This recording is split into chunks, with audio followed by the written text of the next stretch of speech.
Good day, Athens, and welcome to another Side to That Story podcast. I'm your host, Mara Zuniga. This podcast will address local topics from the sides of the community that are not being voiced by the local media or heard by the local government. Here's the thing. On December 6, 2022, the Professional Firefighters of Athens went to the mayor and the commissioners to seek such recognition. The mayor made it very clear that he would veto any time such recognition. Why? They are just seeking to be recognized. Now, what does it mean to be recognized? It means that the local government has to accept them and recognize them as a true union. Now, this has already happened in South Fulton and Atlanta. They've already recognized their professional firefighters. So why is our local government having such a problem with it? As this is a delicate situation for our local firefighters, today's special guest is Tori Faggio, a representative and district field rep of the International Association of Firefighters, to help explain to us how crucial this matter is. Hi, Tori. Thank you for coming to another Side to That Story podcast. First, I'd like to ask you a little bit about yourself, to please tell the audience about your background in the firefighters department. Well, first, thanks for having me, Mara. I'm a retired battalion chief out of Broward County, Florida, which is the county that encompasses Fort Lauderdale, would be the city that you probably know.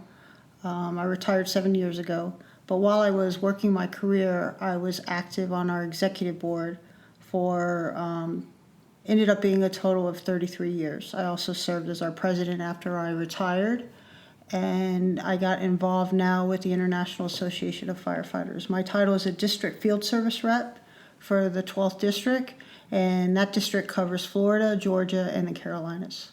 Oh, wow, that's fantastic.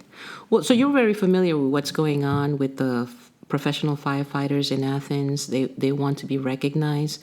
You're also aware that South Fulton was recognized. So the issue hadn't really come to my attention until somebody sent me a clip of the firefighters that went to the mayor and commissioner's session, and they were requesting to be recognized. And I had no idea. I'll be honest. I did not know anything about what was going on with the firefighters.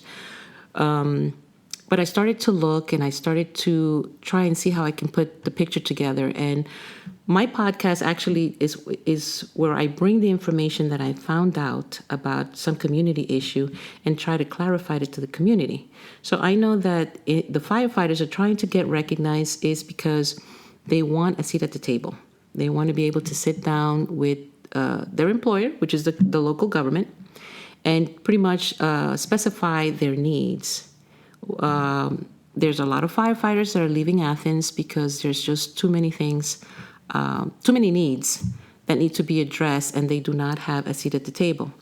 Now, there are a lot of people that when they hear organizations or unions or the word labor, they're afraid because they feel that they're this force that it's not the same thing that's going on in other arenas because it's public safety, it's public service, and the government is the employer. So tell us a little bit about how that works, because people don't understand the specifics behind the collective bargaining that the professional firefighters are looking for. Right. So all of the states in our district, Georgia and Florida, are right-to-work states.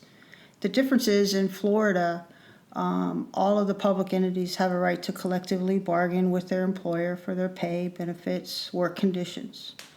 In Georgia, they do not have a general right, public employees, for collective bargaining, although there is a code under the state law that's called Title 25 that allows firefighters in populations or municipalities with 20,000 or more to actually, if the city or the governments will approve by ordinance, they can have collective bargaining in those locations. And it has been passed in Atlanta and, as you referred to, South Fulton. Both of those associations or locals have gotten collective bargaining or a right to bargain at the table for their work conditions, benefits, pay in those locations. So what happened here in Athens was we were contacted by the president of the association, and there's a lot of similar issues going on. that you referred to. We're losing firefighters. They're leaving to go other places. There's actually 10-year firefighters leaving to go to a different employer. And it's not just the young guys, 1 or 2 years. So they're having trouble with retention. There's pay issues. They feel safety issues, closure of apparatus, overtime issues. They are low on staffing, and those were same issues we were hearing in other areas, and we brought up this option to get, there's a population of more than 20,000 here in Athens, and you would be eligible if we could get the unified government here to approve this ordinance and be able to sit at the table and bargain over these things.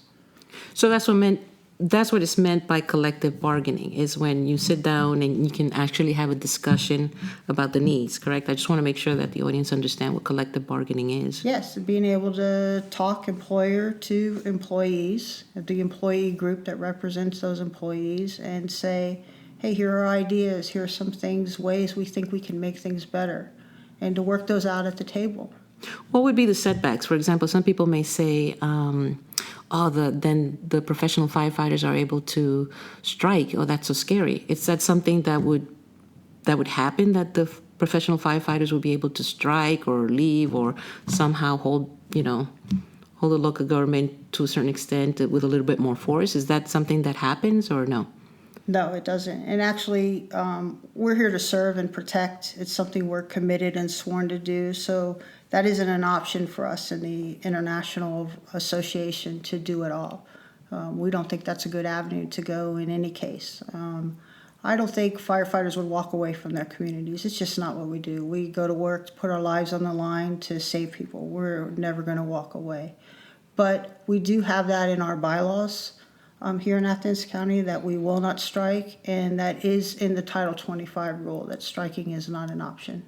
But that's not an option. It's not in our blood. What are the items, would you say, that the professional firefighters are looking within the collective bargaining? What would you say to that? And also to, let's say some people say, well, firefighting is not as dangerous as police officers. They barbecue when there's no fires, or they're just watching a movie while they're waiting for a fire to happen.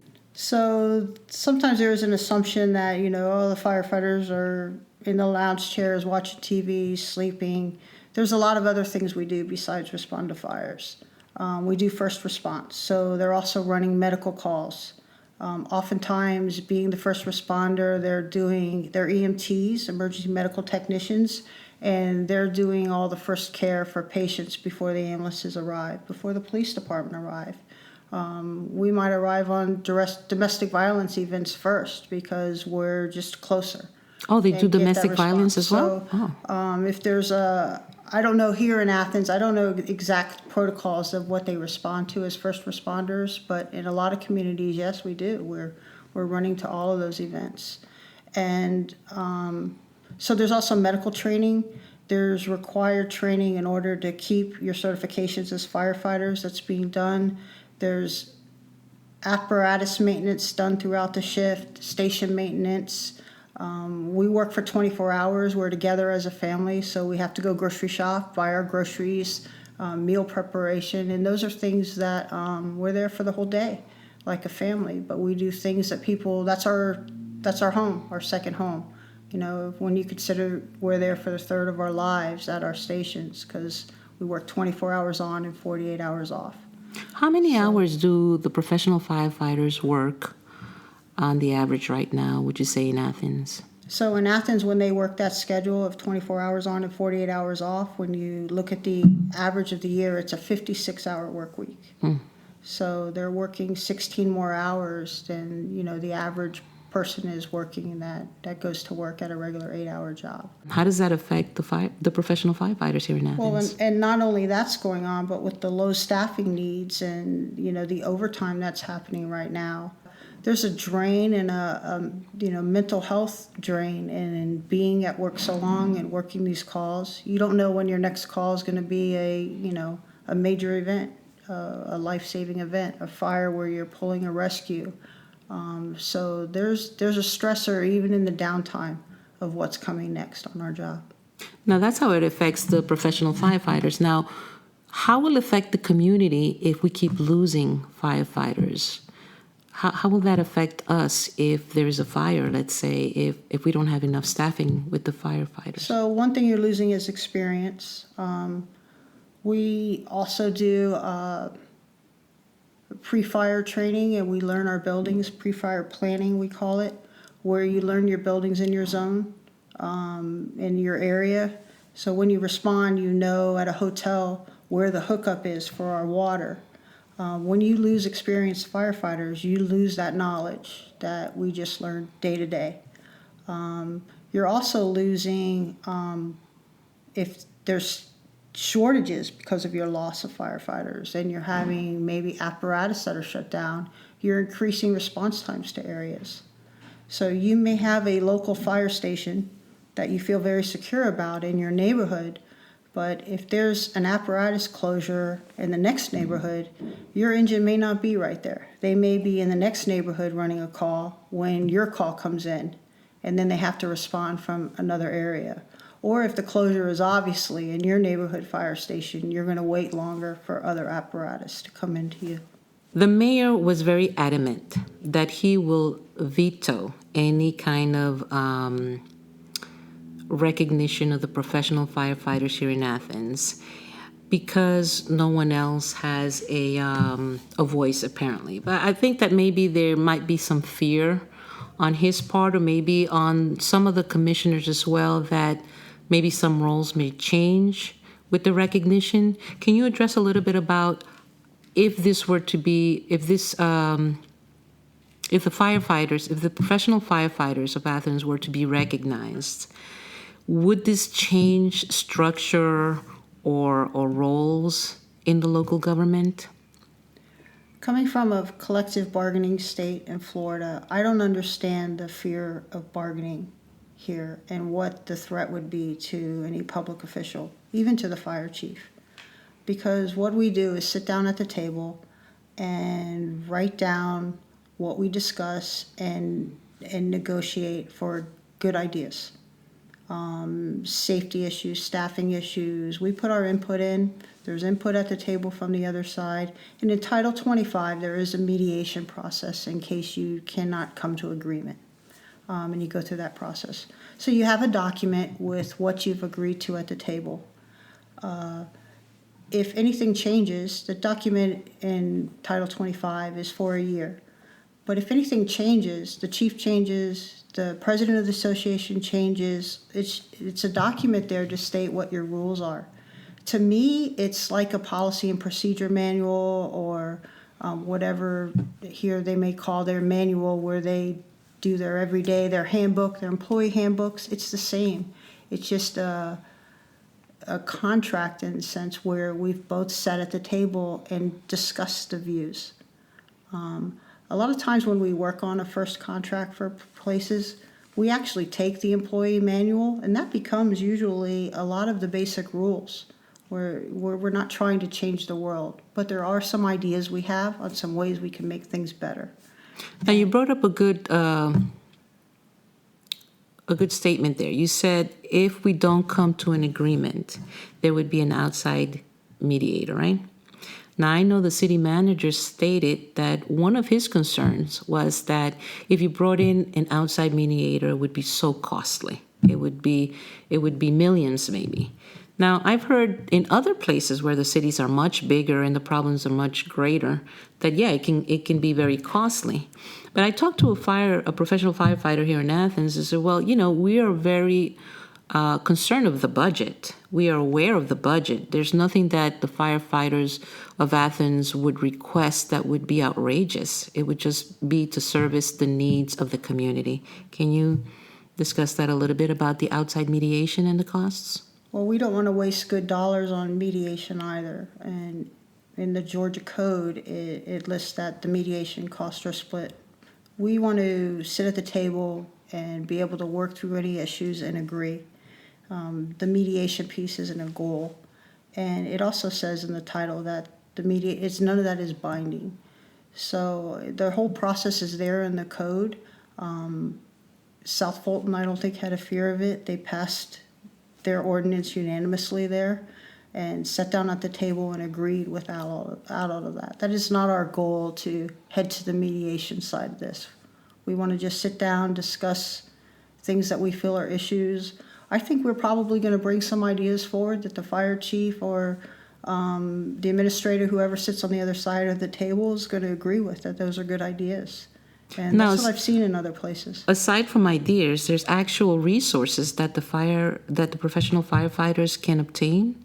Yes, our association looks at other communities that are like Athens, Clarke County, and we'll bring comparables to the table.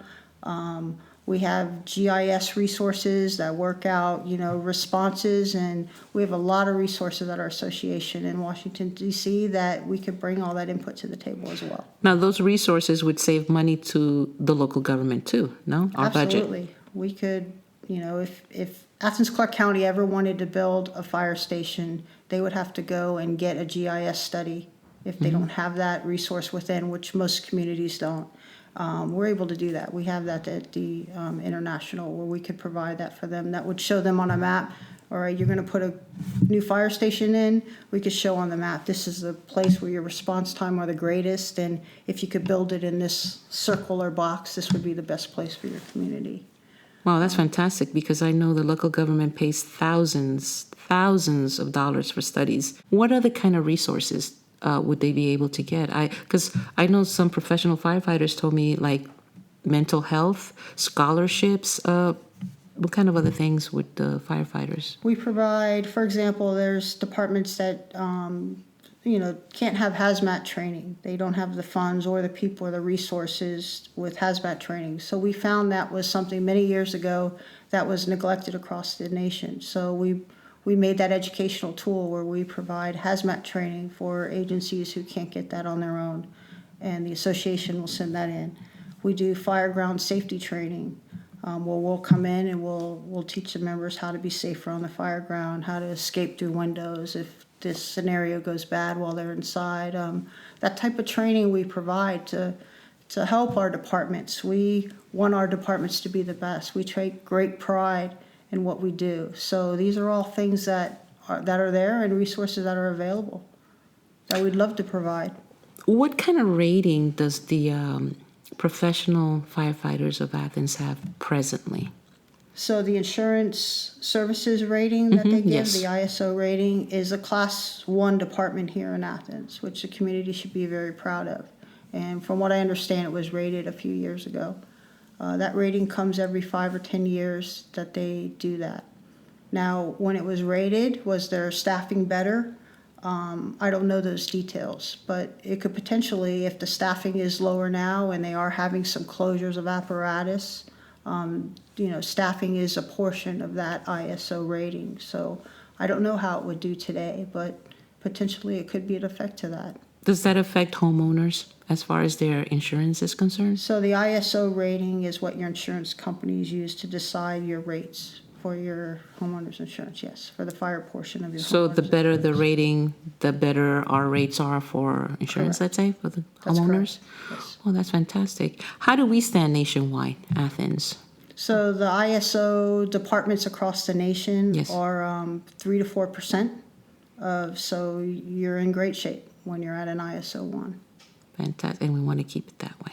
And there's a lot of components to that. There's a public works component because the water supply of the community is a piece, so that hydrants have pressure throughout the community. So there's a lot of pieces to it. But yes, to have an ISO Class 1 department should be very proud. Wow. So, Tori, what would you tell the community in reference to the professional firefighters and what they want to do here in Athens, what they want to achieve through the recognition? I would ask for their support on April 4th, where we're having the next meeting where the commission is going to address this. The firefighters aren't asking for much here in the community. We're just asking to be able to bring forward issues and talk at the table. That's all they want, is for their voices to be heard. Thank you. And that would be April 4th, right? Mayor and commissioner session in favor for... Title 25 ordinance approved here. Yes. Thank you very much.